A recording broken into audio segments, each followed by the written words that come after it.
অন্নপূর্ণা ভান্ডার প্রকল্পের সুবিধা না মেলায় ক্ষোভে ফেটে পড়লেন একদল মহিলা। দীর্ঘক্ষণে প্রতীক্ষা, দীর্ঘদিনের প্রতীক্ষা, আর তারপর আশ্বাস, তারপরেও সুবিধা পেলেন না। জনমনে যে অসন্তোষ তৈরি হচ্ছিল তা শেষ পর্যন্ত প্রকাশ পেল রাস্তায়। পরিস্থিতি এমন পর্যায়ে পৌঁছায় যে প্রশাসনিক দপ্তরের সামনে উত্তেজনা ছড়িয়ে পড়ে এবং বিক্ষোভ রূপ নেয় চরম আকারে। বিক্ষোভকারীদের অভিযোগ, যোগ্যতা থাকা সত্ত্বেও বহু মানুষ এই প্রকল্পের সুবিধা থেকে বঞ্চিত হয়েছেন। সেই ক্ষোভই পরবর্তীতে আরও তীব্র হয়ে ওঠে এবং পরিস্থিতি নিয়ন্ত্রণের বাইরে চলে যায় বলে অভিযোগ ওঠে। কোচবিহার জেলার মেখলিগঞ্জ পৌরসভা এলাকায় এই ঘটনাকে কেন্দ্র করে ব্যাপক উত্তেজনা সৃষ্টি হয়। স্থানীয় সূত্রে জানা যায়, অন্নপূর্ণা ভান্ডার প্রকল্পের সুবিধা না পাওয়ার অভিযোগ তুলে একদল মহিলা পৌর দপ্তরের সামনে বিক্ষোভ শুরু করেন। বিক্ষোভ চলাকালীন হঠাৎ পরিস্থিতি উত্তপ্ত হয়ে ওঠে এবং পুরসভার চেয়ারম্যান প্রভাত পাটনিকে লক্ষ্য করে ডিম ছোড়ার ঘটনাও ঘটে বলে অভিযোগ। মুহূর্তের মধ্যে এলাকা জুড়ে চাঞ্চল্য ছড়িয়ে পড়ে। পরিস্থিতি নিয়ন্ত্রণে আনতে দ্রুত ঘটনাস্থলে পৌঁছায় বিশাল পুলিশ বাহিনী। পরে ধীরে ধীরে পরিস্থিতি স্বাভাবিক হলেও এলাকায় উত্তেজনা বেশ খানিকটা সময়ের জন্য ছিল।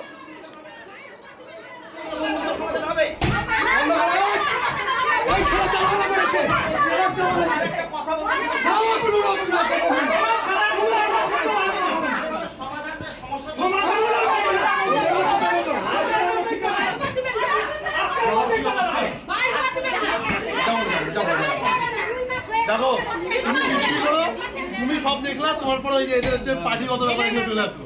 তুমি তো বিজেপির সাথে ঘটনার পর পুরসভার চেয়ারম্যান প্রভাতী পাটানি বিষয়টি নিয়ে প্রতিক্রিয়া দেন।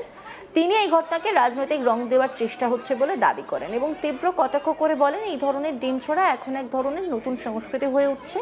পাশাপাশি তিনি আরও জানান, অন্নপূর্ণা ভান্ডার প্রকল্পের সুবিধাভোগীদের তালিকা তৈরির ক্ষেত্রে পৌরসভার সরাসরি কোনো ভূমিকা নেই। রাজ্য স্তর থেকে নির্ধারিত নির্দেশিকা অনুযায়ী তালিকা তৈরি করা হয় এবং সেই প্রক্রিয়ায় স্থানীয় প্রশাসনের সীমিত ভূমিকা থাকে বলেও তিনি উল্লেখ করেন। পুরসভার চেয়ারম্যান প্রভাত পাটনি কি বলছেন শুনবেন। পৌরসভা পশ্চিমবঙ্গের নতুন কালচার, ডিম থেরাপি। পশ্চিমবঙ্গের মেখলিগঞ্জ পৌরসভা একটা শান্তিপ্রিয় জায়গা। মেখলিগঞ্জে আমরা যদি আগে চিন্তা করি, কোনোদিন এই ঘটনা ঘটেনি। অনেকদিন ধরেই ভেবেছিল চুরির জন্য আমি হয়তো কোনো চুরি করেছি বা দুর্নীতি করেছি, দুর্নীতির জন্য আমাকে ডিমের কিল বা অন্য কোনো আমার প্রতি কোনো অভিযোগ করতে পারেনি। লাস্ট অভিযোগ কিসে আসলো? অন্নপূর্ণা ভান্ডারে যাদের টাকা এবার অন্নপূর্ণা ভান্ডারে টাকা ঢোকেনি। অন্নপূর্ণা ভান্ডারের টাকা এসডিও অফিস থেকে এসডিও সাহেব আমাদের পৌরসভার এক্সিকিউটিভ অফিসারকে দায়িত্ব দিয়েছে অন্নপূর্ণা ভান্ডারে ডেটা এন্ট্রি পৌরসভা থেকে ডেটা এন্ট্রি হচ্ছিল। পৌরসভা থেকে 80% এসডিও আমাদের এক্সিকিউটিভ অফিসারের তত্ত্বাবধানেই সমস্ত কাজ চলছে। গতকাল আমি শুনি যে অনেকের ফর্ম এখনো পর্যন্ত ডেটা এন্ট্রির 20% ফর্ম এখনো হয়নি। তার জন্য আমি সকালবেলা আজকে 10:30টার সময় অফিসে এসে সকল কর্মচারীকে কর্মচারীকে ডেকে তাদেরকে আমি বলি যে কেন ফর্মগুলো হচ্ছে না। তারা বিভিন্ন অসুবিধার কথা জানালেন, সেটা আমি এসডিওকেও জানালাম। এসডিও আমাকে বললো যে আগামী সপ্তাহে আবার টাকা ঢুকবে। সেই মতো আমি সবাইকে বললাম, সবাইকে অর্ডার দিলাম একটা, যে আগামী 3 দিনের মধ্যে যেন সমস্ত অন্নপূর্ণা ভান্ডারের ফর্মগুলো যদি এন্ট্রি যেন হয়ে যায়। ইও এক্সিকিউটিভ অফিসারও ছিল, এক্সিকিউটিভ অফিসারকে ডেকে এখানে বললাম আমি, যেটা যেন হয়ে যায়। এটা নিয়ে যেন কোনোরকম কোনো অভিযোগ না হয়, কারণ গরিব মানুষ যারা অন্নপূর্ণা ভান্ডারে অ্যাপ্লাই করছে, সমস্ত যোগ্য মানুষ যেন অন্নপূর্ণা ভান্ডারে টাকাটা পায়। এটার সাথে চেয়ারম্যানের অন্নপূর্ণা ভান্ডারে টাকা পাওয়া না পাওয়া বা কোনো কিছু পৌরসভার এটাতে কোনোরকম কোনো ভূমিকা কিন্তু নেই। পৌরসভার সাথে এটার কোনোরকম কোনো মানে পৌরসভার চেয়ারম্যানের সাথে এটার কোনোরকম কোনো সম্পর্ক নেই। এবার পৌরসভার চেয়ারম্যানের প্রতি একটা হয়তো কোনো ছিল বা কারো শেখানো ছিল, মহিলারা এসে আমি বারবার বললাম, এসডিও সাহেবের সাথে ওনাদের কথা বলিয়ে দিলাম। এসডিও সাহেব ওনাদের বারবার বোঝালো, 5 থেকে 10 মিনিট কথা বললো মহিলাদের সাথে, যে না এরকম কোনো ব্যাপার নেই, টাকাটা সবাই পাবেন, একটু ধৈর্য ধরেন, পরের সপ্তাহে আবার টাকা ছাড়বে। পৌরসভার এরকম পৌরসভার হয়তো কোনো কর্মচারী, আমাদের কর্মচারীরা পৌরসভা ছোট পৌরসভা 10 জন আমাদের ফর্মটা এন্ট্রি করছে, কেউ হয়তো ফর্ম একটু এদিক এদিক করতে পারে, সেটা দেখার দায়িত্ব কিন্তু চেয়ারম্যানের না। চেয়ারম্যান আসছে যাতে সবাই যাতে টাকাটা পায়, সুস্থভাবে পায়, সেটার জন্য আমি অফিসে আসছিলাম। কর্মচারীদের সাথে একটা আমার মিটিং ছিল, মিটিং শেষে মহিলাদের সাথে আমি শান্তিপূর্ণভাবে কথা বলছিলাম।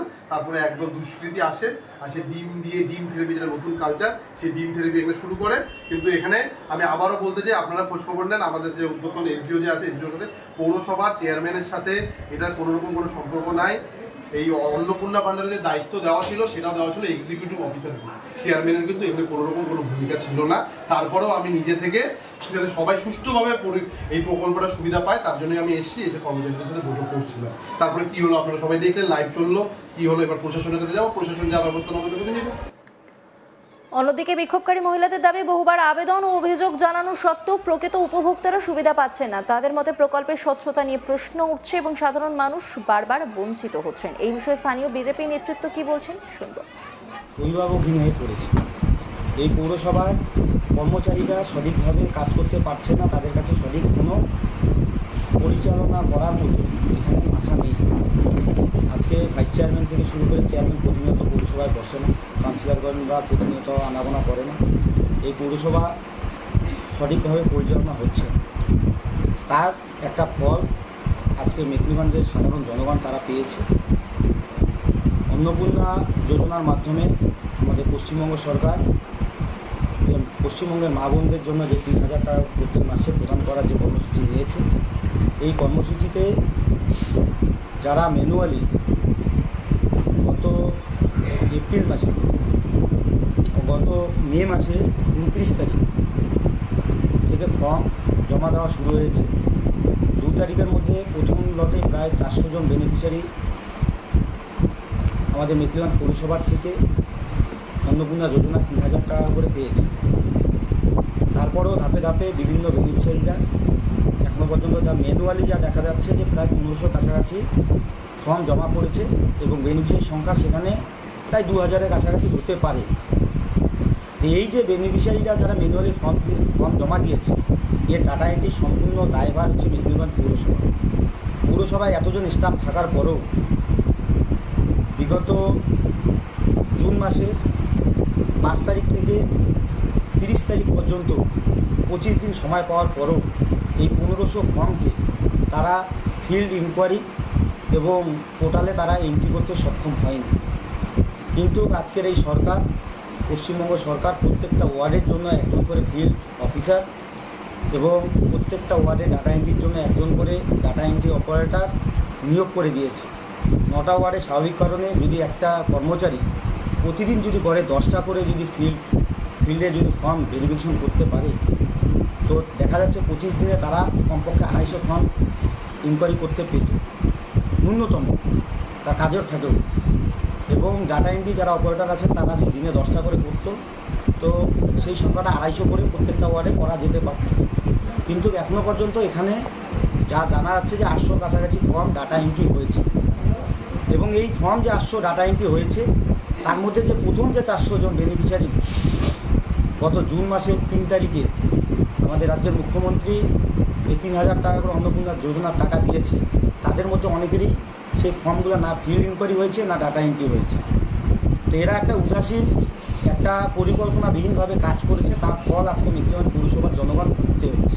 মেখলিগঞ্জ শহরের মা বোনেরা তাদের এই অবহেলার জন্য, তাদের এই কার্যকলাপের জন্য আজকে চেয়ারম্যান সাহেবকে বা মেখলিগঞ্জের পৌরপিতাকে তারা ডিম থেরাপি করেছে। আমরা ডিম থেরাপি কালচারে আমরা বিশ্বস্ত নই।